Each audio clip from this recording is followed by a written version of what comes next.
Welcome to the Honest Designer Show, your transparent look into life as a modern designer.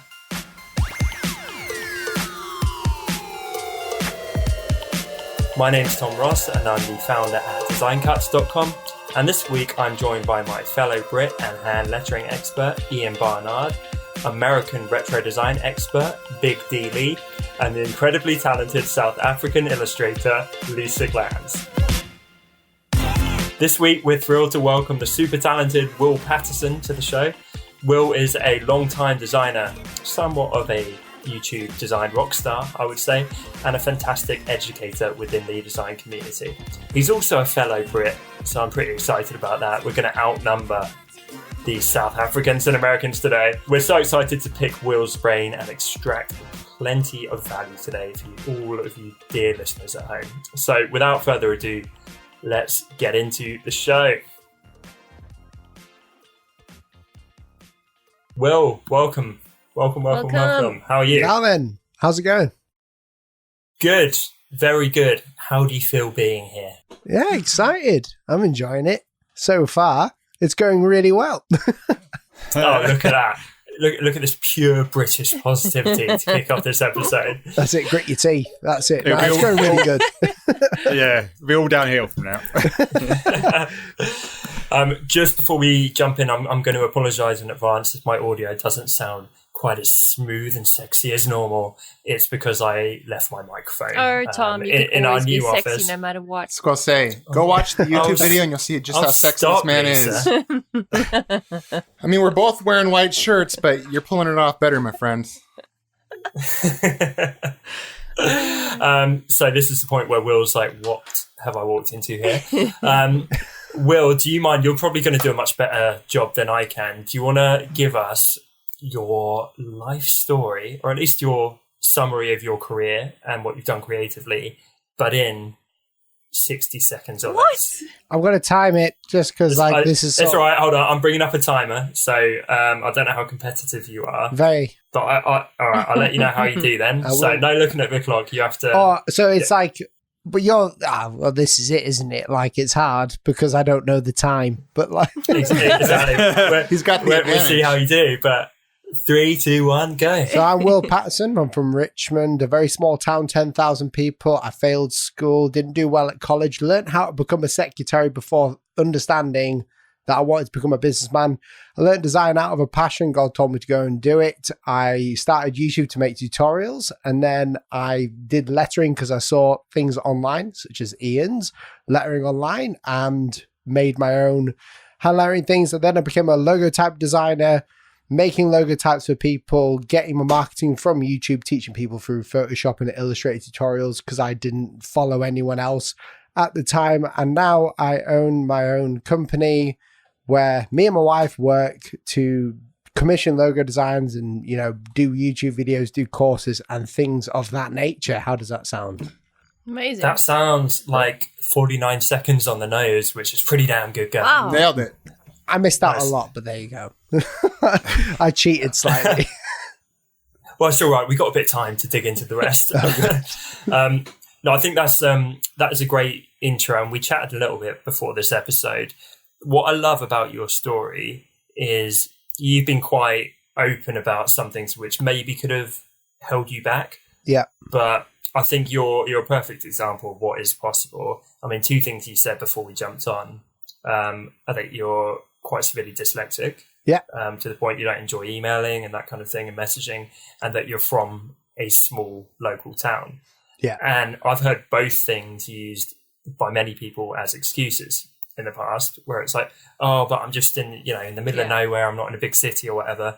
And clearly you've just gone and walked onto a global stage, essentially, with the internet, with your YouTube, and you've reached millions of people. So I guess what would you say the key is to be able to break through and do that? It's a difficult one. I think for me anyway, it was, I had no other option. If you give yourself less options of what you can do, then you can do it well. But for me, I would like to say it was like all intentional, but it wasn't. Like, I think it was very much, I put myself out there on YouTube And then people started following me because I was shouting the loudest online. That was basically, that's the entirety of it, isn't it? That's all we're trying to do in life is like, especially with online media, we're trying to, show people our content. And I was trying not to be precious about it, show people. Small town thing is I've never been a small town person with work. I've always wanted to do something different. And I don't deal well with authority. So I didn't want a job.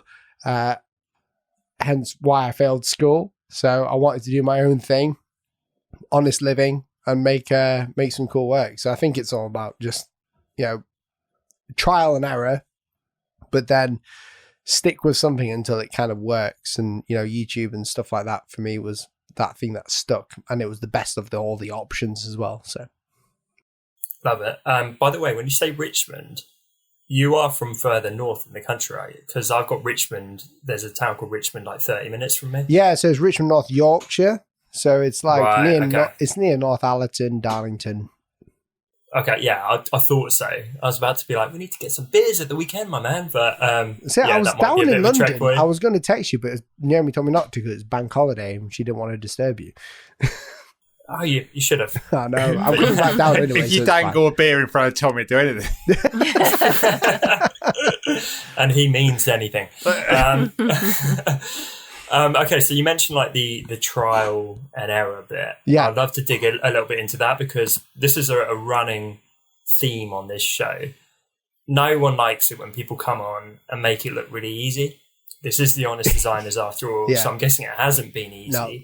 You've obviously gone from failing school. Did you drop out, did you say, or just well, I dropped out of college, but I thought I was studying business studies. When they said it was business administration, and Naomi, who's now my wife, said that you're learning how to become a secretary, which was apparent because I was the only man in the class, not saying anything.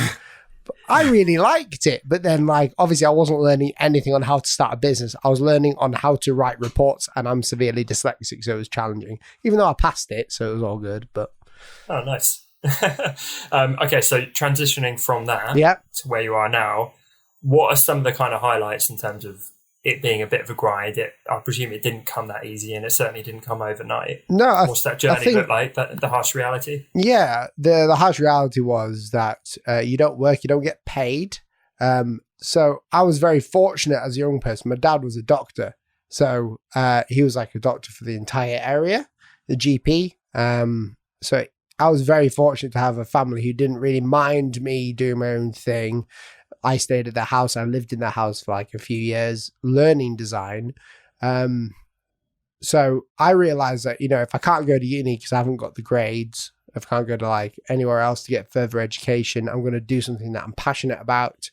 And short story long, that was what it was. Design, which was something that was visually creative. I liked the creative arts. And then I learned basically how to overcome the fear of showing my creativity through programs like Illustrator, Photoshop, and then, into YouTube and stuff like that. That's basically it, yeah. Okay. But you must have, sorry, Tom, I'm going to interject, but you must have some kind of I can figure this out attitude. Because, you must have been faced with thousands of questions or things you had to figure out on your own every single day. So you're making it sound pretty easy, which I know it wasn't, but you must have something in you that makes you, I can do this no matter what kind of attitude. I think it was down to necessity. It wasn't easy at all. And there was nothing in the way that you say highlights, the highlights were that I like a challenge. I like competition. And I've grown to understand that I like to prove people wrong. And because all the way during school, I was told that I was a little idiot, basically. All the way through school, I got arrested at school. I did some stupid stuff at school. So my sort of life began after that. So mine was I can do whatever I want. This is the only chance I get it. So it wasn't I saw it was easy. I think the challenging parts were learning how to properly research things and read stuff properly and like translate that into... Which is a skill. I mean, that's a skill in itself. Oh, of course, I yeah. think. Yeah. And I think, with tutorials, go for it, man. Sorry. Yeah, I just wanted to stop you on that point for a second because this always fascinates me. I had read what's Richard Branson's first book called? Something Losing His Virginity. Losing My Virginity or something. And Richard Branson is, you might know, is dyslexic. And I found it so fascinating to hear how he found other ways to learn and to solve problems as opposed to just reading. In fact, for many, there's a disproportionate amount of entrepreneurs that are dyslexic. Do you have any insights on ways that you found to learn or to get around reading that might be things that other people don't focus on that maybe they should, that have been beneficial to you? Yeah, I think the big thing is with dyslexia for me, was that I was only told when I was in like year 7, so when I was like 11 or 12, and school doesn't work for some people. Some dyslexics do really well in school, not to label everyone, but I've found that trial and error. So like design was a good one for me because I could back engineer very quickly what people did. So if you give me such random logo like the Twitter bird back in the day, I remember that, back engineering that with just circles. And then I made a video about it later on. No one could teach me that, but it was something that I found myself on how to do that. I saw like articles online about how to design things and learn the basic fundamentals of a software. But then obviously if for lettering, I'm a very visual person. So when I do lettering, I would try it. If it doesn't work well, I would back engineer someone else's and I would copy someone else's, see how they did it and use that information. So learning for me and getting to where I am, there's been constant trial and error of back engineering, but then also just doing it. So instead of being taught in front of a class, it's been like, I'll give you an example. So when I was younger, my mum and dad says I was always a strange kid, which I'm fine with because my brother, he's like different. He's academic completely. Strange is good. Strange is good. And my mum and dad, they're fine with it. They're quite old, but they're nice people. And they gave me a rucksack with like loads of presents in it when I was a kid as like I don't know how old I was. It must have been like 3, 4, 5 or something. And they started to realize that I was different in the way that I appreciated things because instead of the presents inside of the rucksack, I was more interested in learning how a zip worked. So I took all the presents out and just threw them away, and I was learning how the zip worked. And there's a video of me, I was going to put it out online, but there's a video of me playing with this zip and then explaining to my dad how it worked. And for a kid that small to learn like the intricacies of a zip, I think my dad and my mum knew that there was something different about the way that I learned, which was actually doing something and like repeating the process, repeating it like a grind, like a zip. Same with doors. I had a weird fascination with doors when I was younger as well, like on how hinges worked and stuff. So engineering things and designing things on how people use things and perceive things is like a big learning curve. I don't know if that made any sense, but there you go. It did. Oh, Yes. Yes. That's fascinating. Yeah, I mean, I'm hearing just inquisitive mind, basically. And I'm also hearing that you managed to figure out what works for you pretty early on, if I'm not mistaken. Like you kind of knew that your talent was having the ability to reverse engineer something and figure it out. I mean, because that is a skill. That's a total talent right there. Yeah. So, I mean, you put it to good use, basically. Totally, yeah. So I could. So I also make music. So musician too. I don't post anything online. I do it for fun. Otherwise, it becomes a job. But I can do things creatively in music. And I learned guitar completely from watching Kerrang. So I've been playing since I was in year 3, and it's been ever since then. So like my kind of way of learning has been inquisitive curiosity, of how does that work? Why does that make that sound? So it's been a bit different. My wife is a completely different animal where she like really smart and clever, like ridiculously, where she'll like help me with stuff like in my business. So can I ask you, Will, just one more thing on this? Because I have a couple of family members who have various learning disabilities. So this really fascinates me. Do you, in hindsight, looking back, do you find that having dyslexia, do you look back and say, gosh, that's really been painful and hard? Or do you look back and say, that's really been an advantage for me and like you've made it into a strength? Because I like to think that for people that have that they can say, that turned out to be great for me. It was hard at first, but it turned out to really be something special for me. What's your take on it in general for people that might be struggling with that? Yeah, I think it sucks having it, because it's like, especially my line of work, it's weird having it because I work with letters all day. But it's also a pro because I see letters as shapes, which was what got me into it. It was someone's post online that got me into the idea that maybe I can draw and do stuff. Like my lettering was awful back in the day.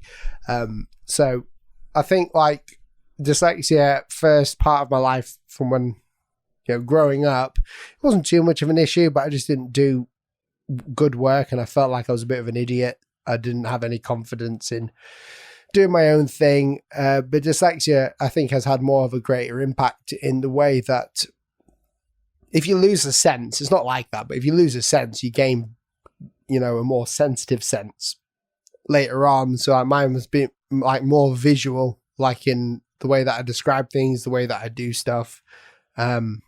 If that makes sense. You can see me stumbling around, like trying to convey a message. It's like, that's a good example, basically. I'm not very good at talking publicly.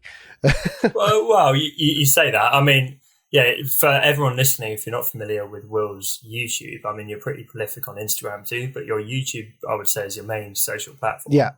It's got around 350,000 subscribers, this community that are really into what you do. And I would say it's no surprise that that's an extension of your inquisitive nature, because I feel like your audience love learning with you. Sure, yeah. So definitely. when you're there figuring stuff out, they become invested in that journey and they learn through you. Yeah, I think people really, I remember the first comments that I got in my videos were that you teach us in a different way, which was weird because I would just search for something online. How do you do this? And nothing would show up. So I'd make a video about it to show other people. And then obviously other people are like, well, you're a bit different in the way that you teach. It's actually, for some people, it's easier to follow, so I think that was, yeah. No, your videos are very easy to follow. I've always thought that. And I mean, did you start doing that with an intention of, I'm going to make money from this, or I'm going to get a load of followers? Or was it just a natural thing where you're like, I feel like teaching? I just knew that social media was the way forward. So when I was at school, I had a friend called Jamie.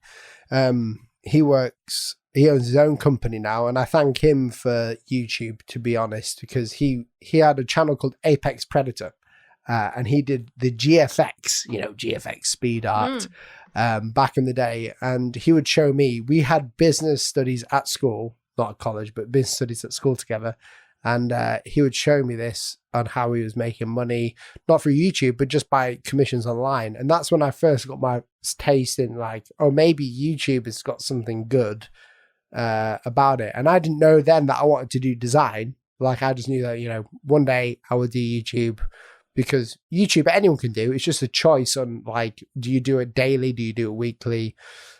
How consistently can you personally do it? So that was like me, yeah. Nice. I actually did business studies too at school, mate. And yeah? we had to present a made up company that we wanted to do. And I think mine was actually a branding agency. Cool. And then other people in the class had to critique it, and because no one really knew what I was talking about, they were like, nah, that's not going to work. Really? Like, that's so funny. Who would pay for that? I studied business too, and I had to do the exact same thing.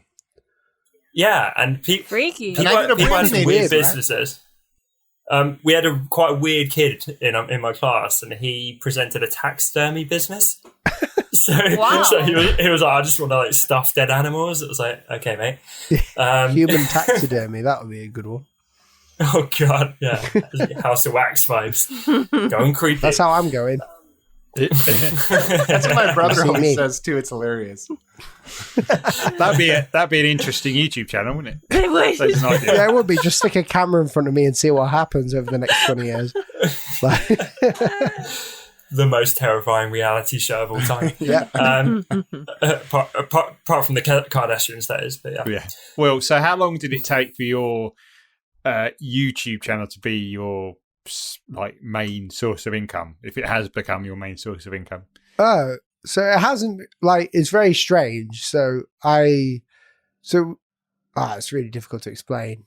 This is why I need Naomi. So the way that my YouTube channel worked, to answer the question, is that I posted and I would get paid like, 50 quid a month for ages. Until like something happened. I don't know what happened, but something happened. I think a blog shared it, and then people started coming. I think YouTube saw it as well, like Google, from Google Preferred. So Google have these list of people that they prefer because they're safe and family friendly and stuff. They preferred it, so advertisers would pick me, like Adobe and stuff like that. That's when it became like a weight, if that's what you mean. I think I was always going to do YouTube. I would still do YouTube now if I didn't get paid at all, just because it is like this big circle of marketing. So I love teaching. I love giving people something for free, and I also love getting paid to do that. So I like getting sponsors and I like getting like clients from that. And it's a big circle of things that happen, if that makes sense. It's like a big cycle. So it became a main platform because I'm bad at writing. I'm bad at, emailing. I'm bad at everything else. I can talk and I can jump cut everything. So like, if I can communicate in a clear and concise way by cutting my video into segments where I'm saying the exact right thing, then that's perfect for me, because then I can like show my personality a bit more. And it was great for YouTube back then, jump cutting, right? It was like the vlogger's dream. So it didn't take too long. I think it was just a choice. It never was like, oh, this is like, after a while, this has become my thing. It was always like, I'm going to do this. And then I've reaped the rewards since then. And like, even for now, my YouTube channel has declined because of the way that YouTube works, is that it keep changing recommendations and stuff. It's still like the same thing. Like, I just keep going and going because it rewards other people and then it rewards me, if that makes sense. Will, for people that might not know, and me, honestly, can you explain like jump cutting? Oh, so like, it's me doing this and then I say something wrong, but then from here, I would jump this whole section here and I'll start talking about this here, and it would just be like getting rid of the gaps of audio and getting rid of the gap. So it's basically, you'd say a bullet point, and then if you said it wrong, you just jump cut it. Or if does that mean you just have to do like one take, really, and then just edit it? Yeah, that's what I do. That's still all I do, but it looks different, right? Because like my videos are literally just one long video. I've done one about Skillshare today, and I get it all, jump cut it, and then to make it look not jump cut, I put like things on top of it. So when I start talking again, another B-roll video will play. That's awesome. I love that. And even if there isn't B-roll, it's good for holding the audience's engagement, right? Because instead of just one take of talking at them, where it keeps kind of jumping, that's it. It makes it easier to watch, I find. That's it. It's like, yeah, it is. And it's Marmite to some people. People hate it if you just like jump cutting from like, over here to over here, talking from this angle, and then you jump cut to another thing that you're talking about and you're here. It's kind of hard to explain, but if you do that, people hate it because it's like the old style of YouTube. But there's ways of going around it. So it keeps the audience engaged and it keeps people watching a bit longer if it's good content. And I suppose when you're first starting, you're doing like a lot of ums and ahs. I still do, yeah. That's me. Yeah. I think like I still do that. It becomes easier because everyone's got a persona online. Everyone's different, they're not the real person online. You can't be. Speaking of different as well, I'm so glad that you've spoken about embracing YouTube as your platform, because we talked about this a couple of weeks ago. I think we've all got our strengths and we've all kind of got quite good at playing to them. Yeah. So a strength of Dustin's is email marketing. and he loves that. But it sounds like that would be your worst nightmare. Yeah, of course. Writing emails every day, that would be horrible. Whereas you love YouTube, but for me, it would probably drive me insane to be like editing to that extent. And so I love chatting with hundreds of people and building communities. But again, that would probably be your nightmare because you'd be nothing but typing all day and messaging. So it just goes to show there's no like one way. No. And the more we have guests on the show, it's like, oh, you actually do things completely different than any of us, but you found a way to make that work for you super well. That's it. And that's where you find people like us, is through the mediums that you've taught. So like, I guess from YouTube, you found me, and then for other people, you found the work. Some other people, you found them from email. Whoever's there, who shows up every day the most on that, you'll find. And, you know, generally on social media, the algorithms work with them then. So, yeah. Speaking of showing up every day, can you talk to us about persistence and patience? Oh, yeah. And how much that matters? Because I feel like so many people, it's like I put out like half a dozen YouTube videos and then just kind of lost interest. Yeah, I don't care how many videos you put out. It's how consistent you put them at. One thing that, you know, I did for ages was do one video a week for ages. And that got me like that was growing massive, you know, just from one video. Like it's not about how many videos you can get out, it's how consistent you are within a month. So if within a month span online on content, whether it's Instagram, Facebook or YouTube, showing up at the times that you need to, so that could be every day, that could be every week, that could be every month, whatever. As long as you do it consistently and you tell people that you're doing it consistently and you get it in their minds that you can expect this at this time, that's the important part. Persistence, so, you know, it's huge. Does the consistency reward you just because people get into the habit of knowing you'll be there, or does Google or YouTube actually reward you because they see the pattern? Google. So the thing is, Google lie a lot to people. That doesn't surprise me. Well, they can't help it because like you've got to, like when we talk about Google, I shouldn't say lie. I think they're misunderstanding. Because like it's not a person that's changing the algorithm, it's a computer. It's there to drive more money to YouTube, and they'll promote content that drives more money. Same with Instagram, same with YouTube, Facebook, whatever. You know, it's all about driving more revenue for these companies. You can't blame them because, you know, the data centers are massive. They've got overheads to pay. You know, they're trying to get as much money as possible. YouTube only just became sort of profitable for them. Because it was so huge, the data centers, you know, they were doing. The algorithm is what gets triggered.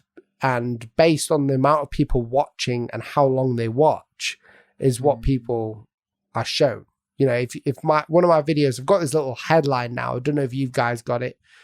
But when I upload a video, it will say your video is doing, you know, 59% better because more people are watching, or more people are watching for longer, or because your subscribers are sharing this. You know, it's showing like what the algorithm is doing and why it's recommending. You know, beforehand, YouTube was saying, oh, you know, we're not taking away your recommendations, but they were. They just didn't understand why it was happening. And it was because of this new system that was being brought out. Does that make sense? Yeah, it does. Total. It's just so complicated. It is. It's weird. Like, you know, then after a while, you start to understand why YouTube does what it does. And you understand why there's I've always said I could make like a lot of money on YouTube if I just became like Jake Paul. It's not actually hard to become Jake Paul or Logan Paul or someone ridiculously, stupidly famous for doing stupid things. You know, it's really easy. And that's the problem. People just don't trust it. Can I give you a tip for a piece of content? Go for it. Yeah. So I can already see the thumbnail for this. Hold up your laptop and then hold up a watermelon and call it MacBook meets watermelon and smash them together and have like a really and be screaming in the thumbnail and like baring your teeth. That would blow up. That would blow up. The thumbnail will do well. Like, not sure how long people would watch for though. It's YouTube's a crazy thing. You've got to have a thumbnail that people will click, because now we have CTR, so click through rate.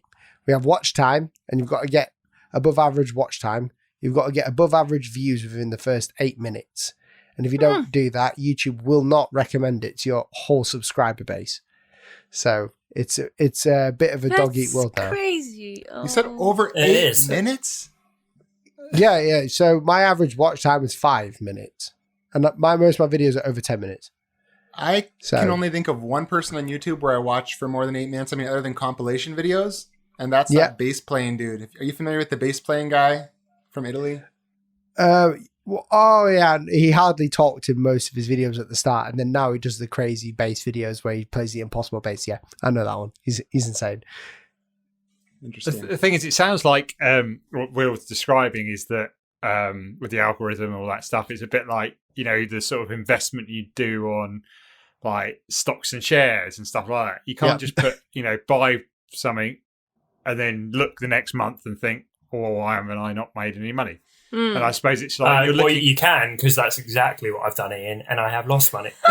So I'm testament to that. But so you can do it. Okay. Yeah. You can't. Okay. You don't want to do it. It's not going to work, yeah. Okay, if you invest it, you buy a house, you don't, sell it the next month thinking you're going to make enough to retire on. You leave it for 10, 20 years. And I suppose it's a case of you keep producing videos, and sometimes they're making money and sometimes bringing stuff in, and sometimes nothing's happening at all. Yeah. But you have to ride that for a long period of time, and benefiting, 5, 10 years in the future. But it's whether you're willing to spend 5, 10 years not being rewarded. Yeah. That's basically what I say. The work. I say, like, the work that I'm doing today is what I'm getting paid for 2 years down the line. And it's worked so far. I mean, right now, the biggest thing with YouTube is that I'm really sponsored everywhere on my channel because, like, obviously being friendly, I don't swear, I don't drink, I don't do anything like that, mostly on my YouTube channel. Anyone can watch me, and I think YouTube like it because I can talk, I make sure that I'm clear when I'm talking as much as I can. So I've got like a lot of sponsors from like, different companies. I won't name them, but the problem is when YouTube start to say, we're going to like stop recommending your content because of this new regulation that we've got, this new policy that came out. And then sponsors start going, well, why aren't you getting as many people coming? That's when the pressure starts. Because which is happening now. Like with me, with like all my sponsors are going, what's going on? And I'm saying, it's not me, I swear. I'm not doing anything different. I'm doing more actually to make sure people go to you guys. It's just YouTube don't recommend it. I don't want to go too much into it because like I don't want YouTube to hate me too much. But basically it's like earlier on this year, there was a guy who started talking about recommendation thing with like dirty people watching kids on YouTube through this like loophole. That was it. And YouTube advertisers were pulling out. When advertisers pull out, YouTube have to do something drastic very quick. So what they did was they shut off all comments for channels that ever have had a kid in them, like shown, like a minor. And they've shut off like recommendations. So now, I don't know if you've noticed, you might not notice as much as I do, but if you're watching like, a series video on YouTube and like, for instance, like Rhett and Link, Good Mythical Morning, you watch that. And then like this time last year, you would see like your whole recommendations list would be filled with Rhett and Link because you're watching them. You've watched the whole to the end, They would find out what you like to watch and they would show you the next thing. Nowadays, they don't do that. And the reason why is because of this. The advertisers didn't like what happened on YouTube with that wormhole thing. It's hard to explain. I don't want to go too much into it. But they had to do a drastic thing where they basically wrote into the algorithm to stop recommending channel content as hard to people. So that means that suggested videos aren't as high. Will, as a parent, so my kids love YouTube, and now that you're saying that, and I think about it, I remember last year things. For instance, there was someone's toy review. It was this boy who would do all these toy reviews. A very little kid. His and other people's would pop up constantly. It was just a never-ending flow. And now that you mention it, it doesn't do that anymore. Like when they're on it. So it's crazy. That's fascinating. And YouTube didn't know really what was going on, because the way that YouTube works, kind of like you have a partner manager. When you hit like a level, you have a partner manager that talks to you. And when it becomes your income, they can sort of tell, like if you're making a substantial amount or whatever, they'll give you like someone that you can talk to every month. And I have someone in London that meets with me and talks to me, tells me what to do, and stuff. And like, he's a really nice guy, the person that I've been with, but he's been really misguided in some ways, I think. And like, obviously he's talked to me about it and stuff, so it's not like any secret, but the way that YouTube works, it is a business, and I can't blame them too much. It's all about having your eggs in different baskets. So for me, I don't know if my YouTube channel will last at all. Just because, I mean, it will. It's just like sponsors will definitely pull out if YouTube don't like recommend my content as much. Because before I would get like, a video and I'd sponsor it, and like, 30,000 people would watch it in a few days. And then now it's about 5,000 people watch it in 2 days. And then if it does really well, it's like 30,000, whereas before it was like 150,000 or something. So how are you dealing with that uncertainty? I mean, that's Good frightening, question. right? Yeah, it is. The way that I'm dealing with it is the strangeness that my CPM rate has gone up as well at the same rate as my views have lost, which is another story, but advertising money has gone up. So I haven't lost any money from it. Okay. So what are the baskets have you got your eggs in? What are the baskets? Client work. Instagram being a big one. Instagram's like, I don't really post Instagram too much anymore. I should do. I've got loads of lettering that I mean to post out on there, but I'm too critical of myself now, which is like a bad thing. I get really critical of like, because the thing is, when you're doing YouTube, you spend all your time filming and editing, and then like your last thought is Instagram. Whereas like a couple of years ago, I love that that's an afterthought, and you've got like 60k followers on there. Yeah, it's crazy. It's weird. So there was a time when I was in ISA with Ian. I was like, that was probably one of my busiest times, aside from like currently now, where I was writing a book, and I'm dyslexic, so I was doing that. So it was like a picture book, because I got a book deal, and it was like ultra stressful. Trying to like, show these people that I could actually do it. I was making videos. I had this sponsored thing with Skillshare with like, Ian and stuff in Iceland. And I had client work, like 4 client projects to work on. So those are my baskets. I've got like different projects. I mean, the worst that could happen for me is I go and work in Tesco. So I don't mind. Yeah. There's nothing wrong if anyone listens and works in Tesco's or any other. No, there's nothing wrong. Yeah, I'd like to correct you there. The worst thing that could happen is you end up going and working in Lidl. Oh, yeah. Or Lidl. Actually, yeah, Lidl. That would suck. Yeah. No, not saying anything about Tesco, but like, you know what I mean? Isn't like, I know I can get a job in Tesco. You'll figure it out. Yes, you'll figure it out. Yeah. I'm so curious, Will. You had mentioned, I'm backing up a little bit, but I just feel like this has to be asked. I'm driving me bananas. Go for it. Take it away, Big D. Go on, D. Thank you very much. You mentioned that people need that we're aiming for people to watch for 8 minutes, and you have it at 5. What can you share some of your secrets or tips? What are the things that you do to keep someone watching that long? That's a long time to have someone sit and watch a video. What, 5 minutes? Yeah. That's not long at all. Oh, That's gosh, like it feels really like eternity low, when I'm actually. watching Yeah, a boring one. Yeah. Yeah. So, because it's educational, people watch longer. But some of the tricks are doing things that are different. So I started doing more editing in my videos. So if you go back on my videos, you'll start to see over the past couple of months, I've changed my background to this. So it's like more visually appealing. So visual appealing, audio is a huge part. I got this new mic, which was ridiculously expensive, and I would never bother even getting if I didn't have to. And then also like keeping people engaged by not keeping the image the same on the screen. So that could be, if I am talking for like a period of time, I would zoom in like in a jump. I would zoom in like to 110%. So it's just 10% larger. Or I would do like a keyframe, which would zoom into me very slowly that you can't even tell, but it adds an element of depth to the video.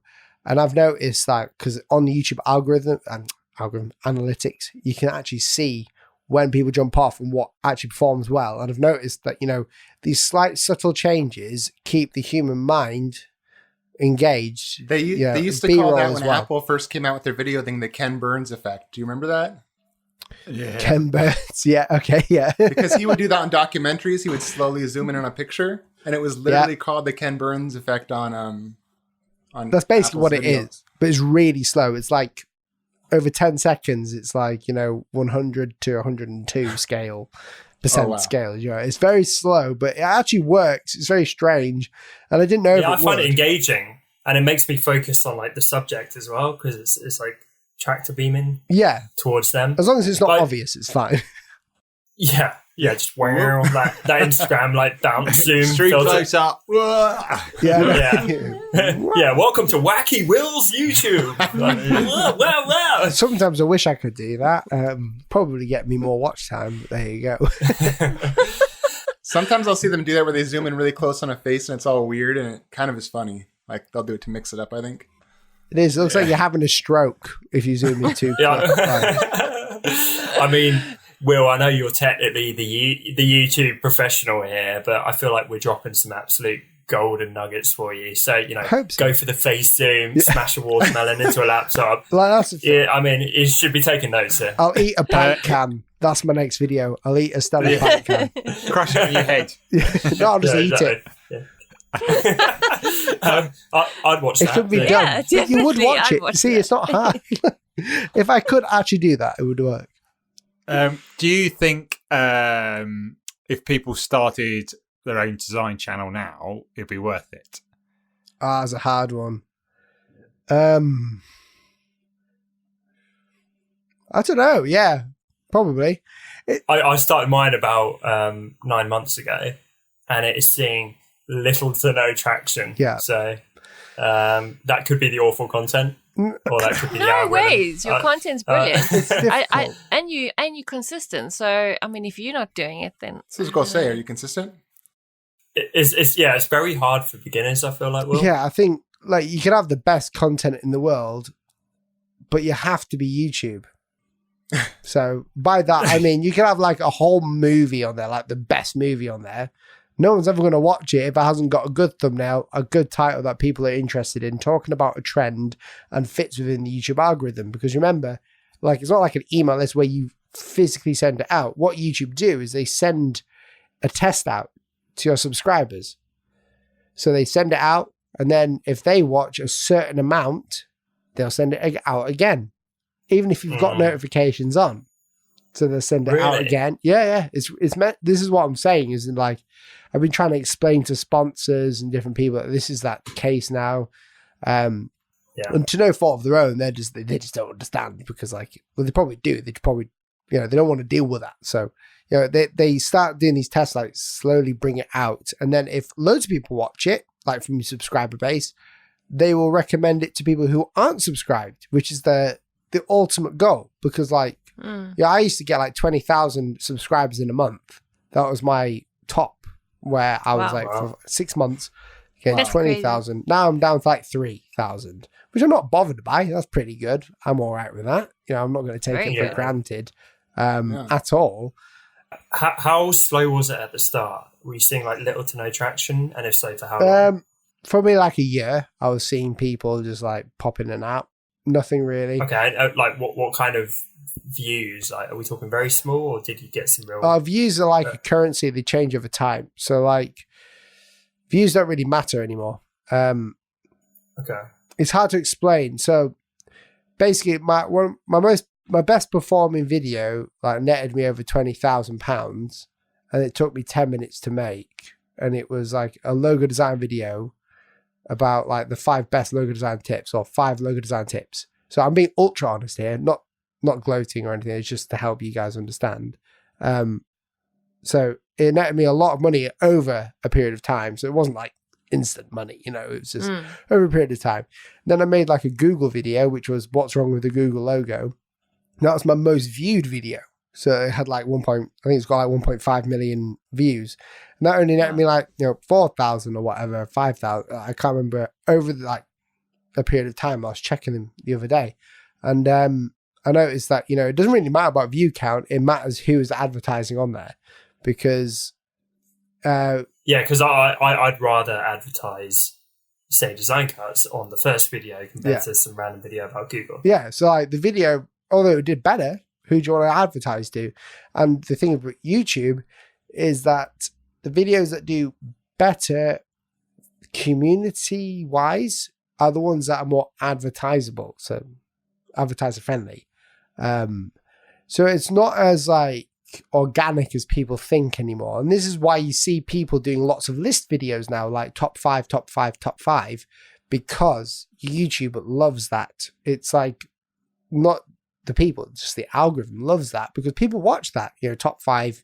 I did one for like, design cuts a few weeks ago, top 5 this, like I think it was like lettering brushes, Google loves that, YouTube loves that. So it's difficult to explain. If you're trying to start a YouTube channel now, just be in it for the long haul and do it for fun. Don't do it for money, because that's when it gets like rubbish, when you start to do it for money, because you won't make any for like ages. Like it takes ages to do. And it's not worth it when you do, if you're doing it for money. Yeah, fair enough. Will, I feel like there's so many aspects to your career, and this has turned into a bit of a like YouTube masterclass, which has been really, really insightful. Fascinating. I love it, and it is fascinating. But I know something you touched on before this call was some of, I guess, the anxiety and the overwhelm that can come from being beholden to sponsors, being beholden to even a social media schedule. Yeah. And I think that's something that all of us hosts have felt completely. I mean, it can get quite stressful. It can really be a bit of a weight on you. Do you mind maybe opening up about that a little bit? Yeah, sure. So like this time, 2 years ago, it's very hard. My memory's so fuzzed from back then. So I think it was like in January 2018, like I had this sort of like breakdown in my brain. That's the best way I could explain it, where, I didn't know what was going on. It was like ultra depression, like if I could bring it into a comedic light, which was like, it was the worst feeling I've ever had. Wow. It was on really for no reason. And, suicidal tendencies happened. I had to get help for that. And, I felt everything was like caving me under. And I stopped talking to people online. I've stopped posting online for a while. I've actually got a video where I'm talking about going to America, because like I was about to go to America as well for the first time. And like I was going to go to, I think it was like, I can't remember actually. I was in like different places, like a conference or something. I went to Denver, New York and stuff for the first time. And I remember doing a video about doing a good type workshop for lettering, and like I've still got it, like the unedited version of me like shaking and trembling, because I didn't understand what was going on. My mind was like screwed up and stuff. Wow. Shame, that's horrible. Yeah, it was a really bad time. Like I mean, it's not funny when I look at it, but I can smile and go, what the heck was going on? Like it was really bad. Like no one really knew in the community. Was there a catalyst? I mean, was that caused by some of the pressures of this stuff? Or something more external? Back then, like everyone was telling me I'm working too much. I was honestly, every night I was drinking to go to sleep. Because I'm only like 25 now. And I had more money than most in my town. We do pretty well, not gloating again, but just to give you an element of what was going on. We live in a very small Yorkshire town where a lot of them are farmers and stuff like that, so they don't have city jobs. It's very different. And basically, I had a drinking problem where I was just drinking all the time. And I didn't realize that there was the work pressures I was taking home with me. I was doing, because I worked at home, I was just doing things all the time, Like everything that I was doing was centered around working, making money, because I was scared that if I stopped doing that, then I wouldn't have any money. You know, that because like I haven't got any qualifications or anything, that, you know, everything would go wrong. And like, you know, I had to get a job that I couldn't get. And then, you know, obviously, you know, things would, I was like a wormhole. It was going down. So yeah, for ages that was going on. And it was because I was like stressing about work, basically. You know, the pressures on YouTube to, it's very hard to explain. I was trying to explain it to people, like my counselor, my therapist and stuff. I was trying to explain. It's like you're watched by like 20,000 people. That was back then. Nowadays, it's more like 2,000. So it was like you're watched by loads of people, and then they expect something off of you, and you have this sort of healthy relationship at the start of where, you know, that's a separate thing to real life. But the way that YouTube does it is very clever. They make your life center around it because it, you know, fills with your dopamine. You know, when you do a good video, you feel great. When you've got a good Instagram post, you feel great. So basically that sort of like became my life of trying to do better with work. And, you know, depression came in and that was about it really. And ever since then it's been like recovering. So good. Glad to hear it. I mean, the science backs up what you're saying completely. I think all of us have felt this as well, to some extent. And I'm sure to older generations, it almost seems like ridiculous when they're like, hold on, you're having a mental breakdown because of like this funny little video website. But, you know what I mean? Because of YouTube or because of Instagram, that almost sounds ludicrous to them. But when you're in it, it's really, really not. Because, like you say, these platforms, they literally, it's like an addictive injection of dopamine. Yeah. You've got your ego tied to it. Yeah. You've got all your career hopes and dreams tied to it. Fear is massive. Fear. And is there any worse feeling, Will? Because I've had this when I've been in a very bad place, like with mental health and physical health, when you're trying to put on a brave face and produce content. Is it not the worst feeling? Because you got that horrible sinking sensation and you're like faking it and it's terrible. It was terrible. It is the worst. I think like it was really bad. Like I was drinking to do videos. So yeah, right, okay. Like it was that bad. Like I would have to because and that's a guy in his early 20s. Yeah, you know what I mean. That's like a ludicrous. Just so you know, pressure. That's not what's happening right now. I'm having like just one, one drink. Just so you know, like I just figured, you know, it's just water. You know, but no, yeah, it was like, you know, back then it was bad, and it still is now. Like, you know, I'm a firm believer that it takes a while to get over something like that, and I think it's. It was put down to biological, chemical in my brain. Yeah, imbalance and whatever. And I was on medicine for a while, which made me slower. And if you look back on my videos, it's quite clever. If you look back on them, you can see that I am much slower in the way that I speak. And that's not because I was drinking, it's because of the medicine that they put me on for a year, that I was like really slow and trying to... I thought I was at the right speed, but I wasn't, basically. So. Were all your subscribers doing that thing where they put you on 1.5 speed? You basically get you back on regular. You could do. I tried to do like a long video the other day, and you can see on the analytics they were doing, you know, ×5. So, yeah. Have you put anything in place? I know you said it was a chemical imbalance, but have you put anything in place because of the feelings that could come around, you know, the pressures, especially as you gain even more traction? Is there anything you're doing to sort of like, I suppose the thing is that because our phones are always on us, it's hard to disconnect, even if you work somewhere, like you work in a studio and you can leave it. Like, you know, I work in a studio, I can leave and go up to my house, but it's still connected because of my phone. Yeah. Do you have any mechanisms in place to stop you from being constantly like, oh, how many views am I getting? Or how many subscribers have I got today? Not at the minute. I did a while back. But this is like very recent where YouTube has changed. So like, past few weeks I've been doing different content things. So I should really.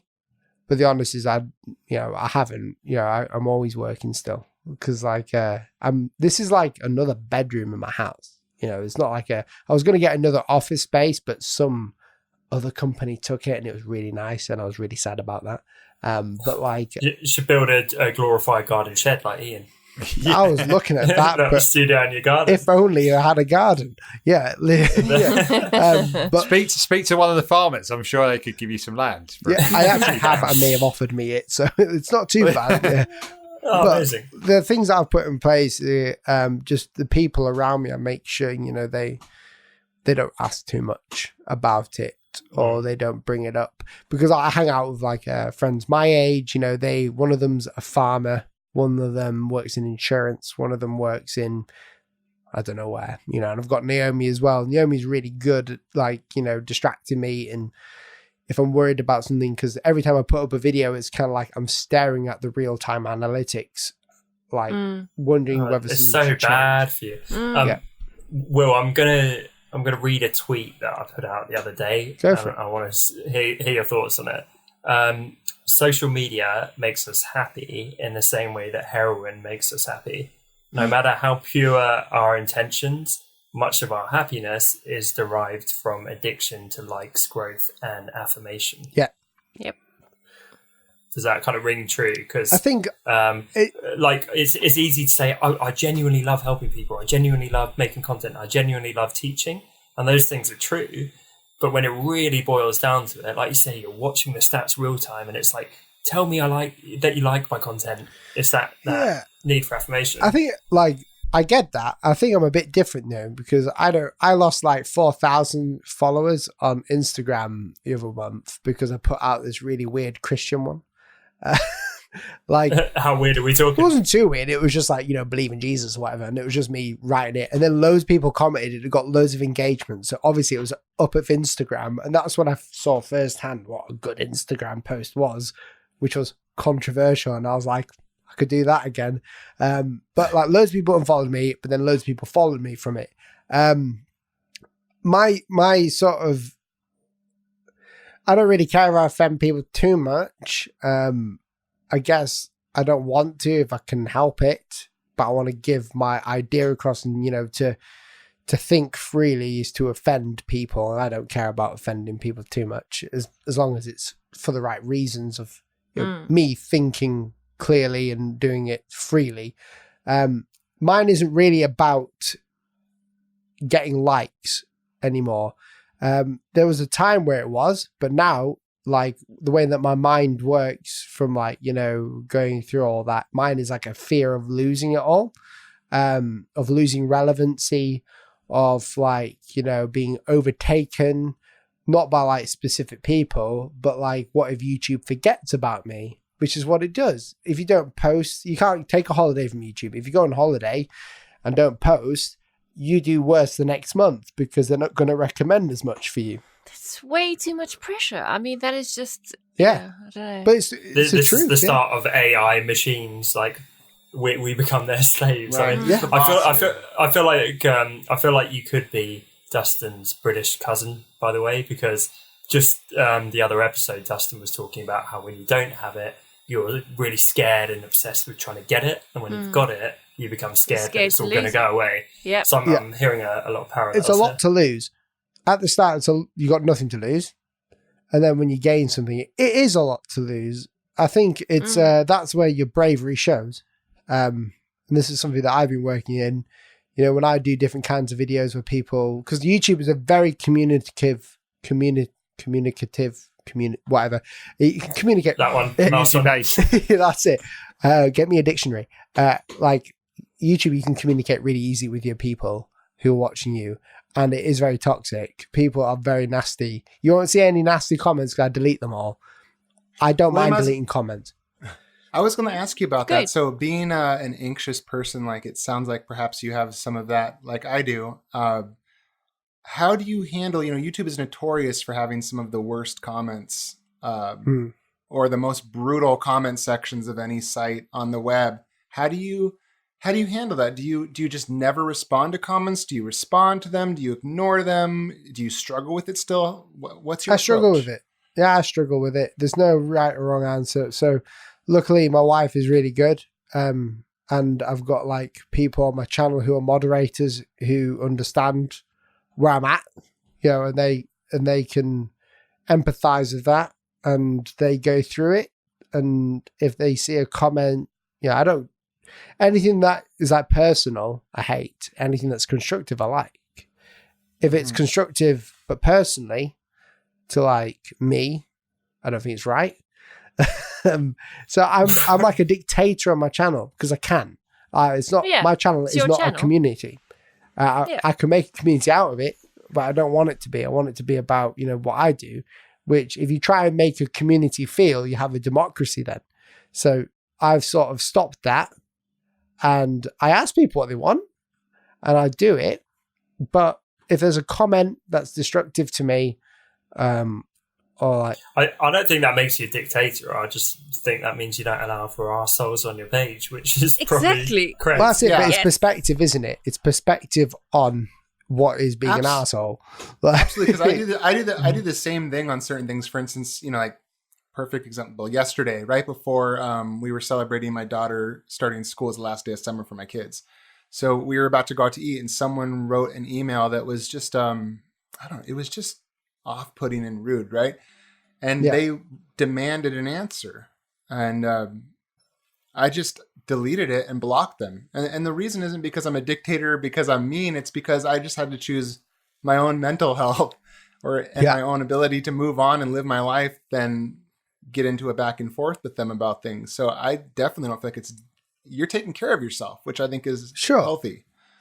I think, it's more like that. It's really difficult to explain because it's like everyone's channel and social media, you can't really, personalize to everyone. But like, when people are commenting, and when you do a video, it affects when you do videos. So people are like, this is why you get like more self-conscious, and and trying to ignore that is difficult. I mean, like, it's easy to be a faceless troll. Yeah, of course. I guarantee these are the people, they would never have the courage to put their face out there. Yeah. No way. Put in the work. Put out the content.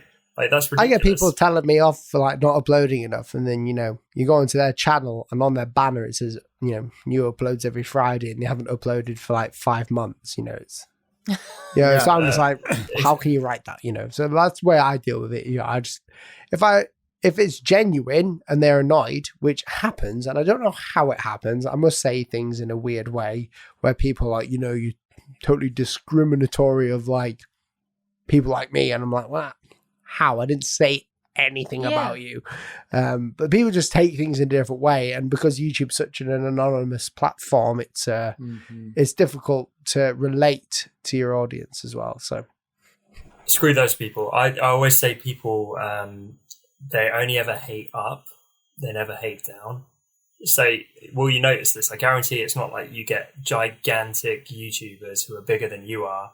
They've got a couple of million subscribers and they're taking the time to go on your videos and troll you. Right. It just doesn't happen. The same way, generally, unless you're out of like Clockwork Orange, you're not walking down the street seeing a homeless guy and being like, you suck. Yeah. Like, it doesn't work. People only do it with people that are above them in life. That's a good podcast. You guys should talk about that. That's a huge one for designers and everyone in critiquing as well. That's a good point. Should we do an episode on haters? Yes. Because I can add to that. Something I noticed about haters emails gonna hate is the occasional emails that I get where someone writes something negative, or they're just trying to be what's the word when you're trying to stir something up? I'll always go and look at the email. There you go. I'll always go and look at the email because I'm looking to see if maybe their email is like has a domain behind it that they own, so I can go see their site and I can be like, who is this person? It's never that. Yeah. It's always some vague, confusing email address that has no way to track back to it. Is that a coincidence? Of course that's not a coincidence, because people doing things don't post things like that. It's people that are anonymous that you can't go find or look at or confront. That's it. So you got to just be like, so screw toxic. It. That's how I started Instagram. Do you guys know Ryan Bowles? Yes. The designer entrepreneur. Yeah. So like I used to listen to his band when I was a kid. And he picked me up on YouTube once and he emailed me out of the blue, and I was a big fan of his band, and it was like, oh my God, he's going to talk to me. And it was great. And we talked, and he started getting me to do Instagram stuff. And he talked to me about that back then, just don't care what people think. When you put something out on Instagram that's bad, just put it out and see what they say. And if you want to, do better, So it's like, when people give you crap for posting something online that is personal to you, just ride it and then know that there's a lot more people like you that will find you from that. So anyone that you lose will gain. You'll gain from that. Yeah. I did actually have an experience where I released a video, one of my YouTube videos, and a designer I admired said it was a stupid way of doing it. Oh, I've had that. And I was like, this was someone who you was looked it up Stefan? to. Oh yeah. It was. No, it was someone who I was like, who like inspired me to sort of like, who started just before me and inspired me in the way that his style and stuff like that. And it was like, and yeah, it was just like he mentioned a technique I used in the video. It wasn't directed straight at me, but it was such a coincidence. It was like straight after I'd released the video, and that was really hard because it was just like you say, when it is someone who is above you, it is hard to take, and that doesn't rarely. That has only ever happened once to me. I bet he was feeling threatened. Like he's this new kid on the block. Yeah, he seems to know what he's doing with the chili pepper. So I've had it with other YouTubers. Like honestly, when they on videos as well, so it's more embarrassing. So they're calling you out. Like, I've had like other channels put like adverts on my channel, calling me out. But I mean, we got them taken off. Wait, what do you mean? Like, you mean they're like ripping you off for the way you do something, or it started off. I don't want to go too much detail because it is hilarious, but like my subscribers found it and they were like recording it on their phones, the advert they were seeing, and it was extremely targeted. And like things, I had a partner manager who could look into the targeting of my adverts that were showing up, and it was like a channel that was so close to mine. Saying, do you really trust this designer? Is he going to university? No, and then all this. And I mean, I can understand why he did it because it was the narrative there. It was bad though. So I was just like, what the bleep every minute. Okay, well, he's just going to look like a douchebag. No, he looked great actually. What? Yeah. I can't believe that. No, I've got to admit, he did look good doing it. And it was very clever what he did. But at the same time, I understand what it's like when people like, blog posts or whatever, people are like, and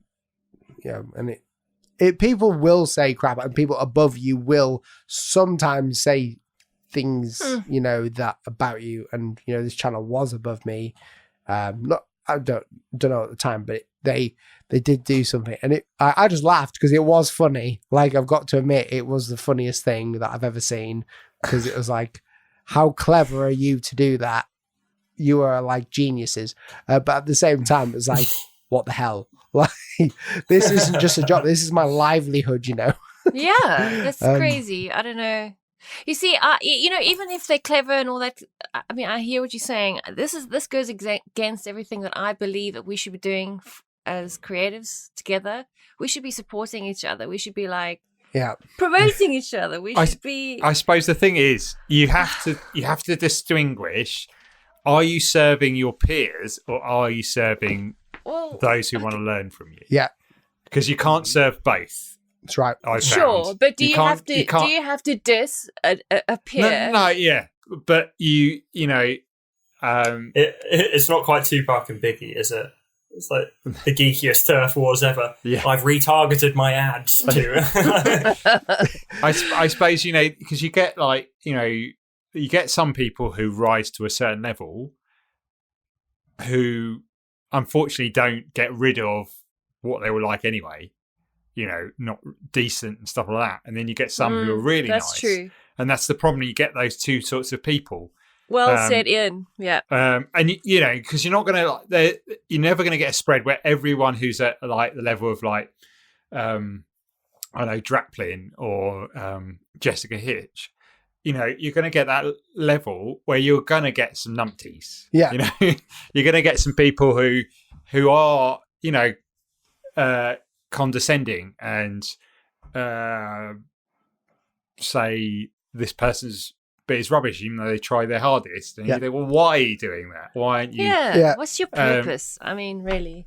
And what's hard is that Go for it. That because they're well known, people won't stand up to them, I suppose, and they still get invited to conferences. That's why. Stuff like that. I've noticed. So I won't go into it too much, but again, because I've got to be careful. Like, I don't want to name people. But there's like a time when I was at a conference and someone did like call me out from the actual conference as like a fraud and stuff like that.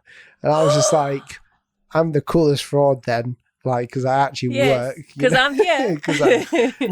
Well, so as in they were giving a speech and they were like, that guy over there's a fraud. I was talking as well, at the same conference. So it was like really awkward. What? The first time I ever spoke publicly as well about my job, like on a public stage. I just think it's unforgivable. I'm sorry. Is that the same people who did the advert? Did the what? Is that the same people who did the advert? No, it was actually different people. Oh. Yeah. I'm like Marmite. When you meet me, like, it's weird. I didn't get on well with most people, to be honest. They were all pretentious. And I left one of the parties because they were just like, I was at this party at a conference and they wouldn't ask me how I was. They wouldn't ask me who I was. They would ask me how many Instagram followers I had and whether I was verified on Instagram. Get over yourself. It's a bunch of wankers. I know it's so hard not to name them, but I don't want to put their profession, because they were acting in a pretentious professional light at that time. And that's where I have to deal with it, is like, people have a persona with work. And, this is why I hate art conferences, not like, design conferences, but like, art conferences, where they're like all sipping tea and coffee and stuff, and the connoisseurs of the grain of whatever is in it. It's like, come on, get over yourself. Like, you don't know what you're doing as much as I don't know what I'm doing here. Did you keep a straight face? Because I wouldn't have been able to. Oh yeah, I did. I walked out. I walked, and they were confused why. But there's been times where it happens, but it's something to be expected as well. Like, if you're doing something right when people are like every now and then threatened by you, and like it's a natural response for them as well to do that. If you think about it, every time that we compare ourselves to someone online, we want to respond to that. We want to edify ourselves, and it's important to understand it's not about competition, it's about completion. So we complete each other as a community, and we can help each other rather than compete. And like, Amen. If we all just make sure that we're all served together. Never heard that. That's a good quote. Yeah, what is it? It's not about competition, it's about completion. Yeah. I'm getting like Obama vibes off of that. Might have to hand that one if you haven't. Yeah, I don't know if that was what he said. I read it somewhere. No, it sounds like a solid like speech. Oh, really? Maybe I should do that. Yeah. But like, honestly, it works. Competition works great, but it should be competition to our audiences. Yes. Not to ourselves of like who can outdo. It's about, for instance, I love showing people resources online from other people because I'm crap at making resources. I'm honestly really bad, but I can communicate it well. And that's my thing. I like to communicate that well to people. Like, if I can show someone something that I found cool that I've been given or I've bought, that would stop someone making the mistake of buying something you're not as good or whatever, I'll do that. It's completion, not competition for me. Love it. I like it. It's very cool. Will, I think that might be us in terms of time, I'm afraid, although I could chat to you forever. Have you got a single closing thought or golden nugget for the listeners? Yeah. Just put you on the Put spot. me on the spot. 2 secs. It's computing in here. It's an old computer, this. Just do what you like to do. Make others happy. Serve other people, and you'll be all right. Nice. Wise words. Like that. I like it. Mic drop. Will, thank you so much for coming on today, mate. Really appreciate your time and you sharing so openly thank you. in the spirit of the show. Thanks, Will. That was interesting, though. I feel like we got up behind the curtain to look at YouTubers and all of that kind of stuff. Stuff I never knew. Yeah. I love these kinds of episodes. Yeah, that was cool. Good crap. Thank you, man. that's bye from all of us. Will, I'll owe you a pint soon. Oh, where can they find you, Will? Oh, I'm so sorry. It's all right. It's a second time to jump in. Every time I forget this part, it's horrible. I just want to extract as much knowledge as we give can. back to those who've given their time to. No, that's cool. Just search my name on YouTube and Instagram and you'll find me. That's all. Okay, so it's Will Paterson. That's with one T. Yeah. And one S, I believe. Right? Yeah. Just search my name. You'll find. I don't mind, but yeah, find me. You'll find me somewhere. Right. I look a bit weird. Yeah, I mean, that's when you know you made it. You just go. Just Google me. Yeah, don't need business cards. I'll be all over. It works every time though, results. because it gets people to search you. Like Seth Godin, he's just Google Seth. Nice. Yeah, Google Seth. I mean, so don't Google Seth. He gets enough action. Yeah. Mr. Godin, Google Will Paterson. Yeah, For sure. Will Paterson. He's a rock Just star. search me, and you'll find something. him out. I hope. Of course, you find some skeletons in the old closet. Yeah. go rooting around. All right, thank you again, No Will. worries. Really Thank appreciate you. it. That was great. Thanks. Bye. Goodbye. Bye. Thanks so much for listening to this week's episode. As always, you can find full show notes over at honestdesigners.com or find us over on iTunes and now Spotify by searching for The Honest Designers Show. And remember, we're now on social media too, if you search for Honest Designers. If today's episode helped you, then it would mean the world to us if you took just a moment to leave us a quick review over on iTunes, as this is one of the best ways for other designers to discover the show. Thanks again for tuning in, and we will see you next week right here on The Honest Designers Show.